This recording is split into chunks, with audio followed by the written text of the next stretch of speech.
Jurgutis ligoninėje. Ką Jurgutis atsimena? Buvo naktis, skaudėjo galvą. Šiltai aprengta, aptūlota mamytė jį įsodino į mašiną. Visą kelią jis prarimojo jos glėbyje. Kai reikėjo atsisveikinti, Jurgutis tik pravėrė lūputes. Dėdė baltu chalatu jį greit nusinešė. Pagirdytas ligonis minkštoje lovoje iš karto užmigo. Pabudo, kai jau buvo šviesu. Kur aš? Kur mamytė? Pamažėle prisiminė, kaip vakar važiavo mašina. Kovodamos su snauduliu, mintys jį parnešė namo. Ant palangės puikavosi kaktusas su pumpuru, greta Sanpaulyje, paties Jurgučio gėlė. Neseniai prasiskleidė pirmas žiedas ir Jurgutis netvėrė džiaugsmu. Kas dabar jas palaistys? Mamytė? Nesuspėjau pasakyti, bet mintis vis lėtėjo, tarsi klimptų tirštame rūke. Berniukas užmigo. Pažadino dėdė, atnešęs valgyti. Jurgutis leidosi pasodinamas, tik gerklėje atsirado kartumas, kurio negalėjo nuryti. Kada mane išleis? Pagalvojo. Virš jo lovos dėdė pakabino paveikslėlį. Batuotas katinas groja armonika. Bet Jurgutis burnoje tebejautė kartėlį. Prieš išeidamas dėdė atitraukė lango užuolaidėlę. Vaikas abejingai pažvelgė į tą pusę. Buvo matyti niūri priešinio namo siena ir purvinas sniegas. O prie pat lango kas? Kas ten pasirodė ir dingo? Sveikas, ar matai mus? Pabarbeno į stiklą svyruojančios krūmo šakos. Susipažinkime. Ant jų linksmai suposi daugybė baltų švelnių kačiukų. Išplėtęs iš nuostabos akis, Jurgutis nusišypsojo. Jis nebeatitraukė žvilgsnio nuo lango. Rodos užmiršo viską, kas kėlė liūdesį.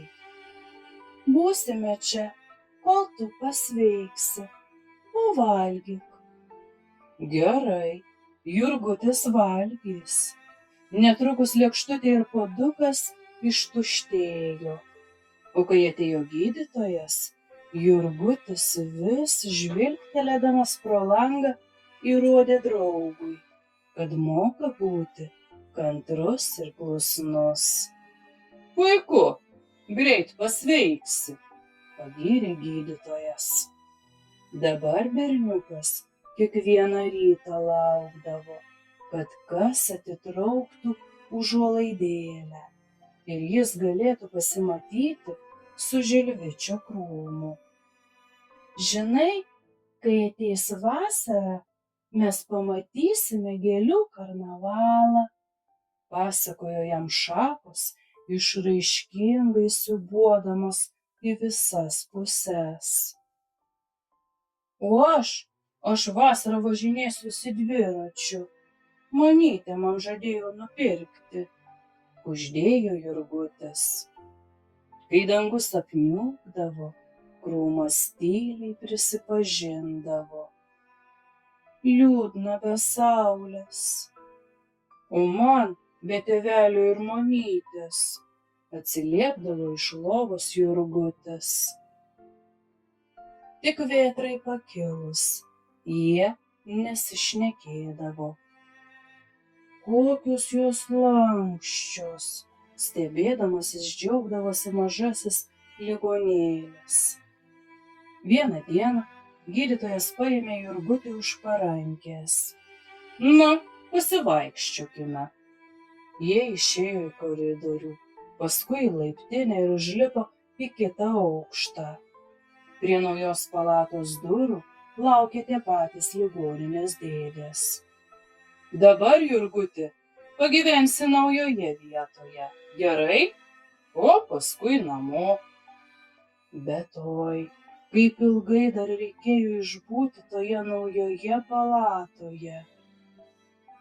Čia laikas tarsi sustingo.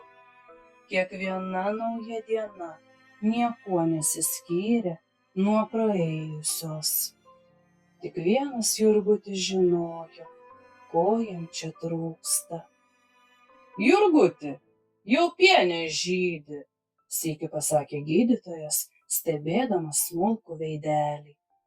Berniukas liūdnai šyptelėjo, bet nuo tol ėmė laukti ateinančio gydytojo, o sykį įsidrąsinęs net paklausė: Daktare, kur jūs matėte pienių?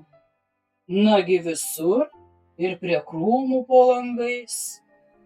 Prie krūmų, pagyvėjo berniukas. Prasideda gėlių karnavalas. Tylomis apsidžiaugė jis ir giedrai nusišypsojo.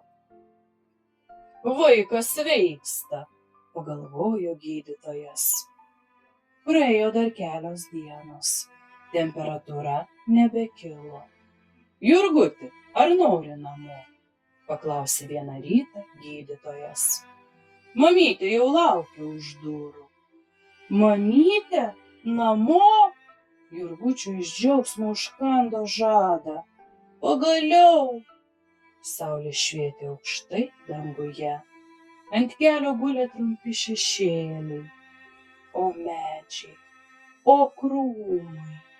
Apsigaubę žalsvų šydu, kiekvienas tarsi kvietė: pasigrožėk manimi. Kodėl vis gręžiojiesi, Jurguti? Ar ką užmiršai? Papurtė jį už rankutės mama. Jurgutis stabtelėjo. Nematau savo draugo, to su blizgančiais kačiukais. Mes neatsisveikinome.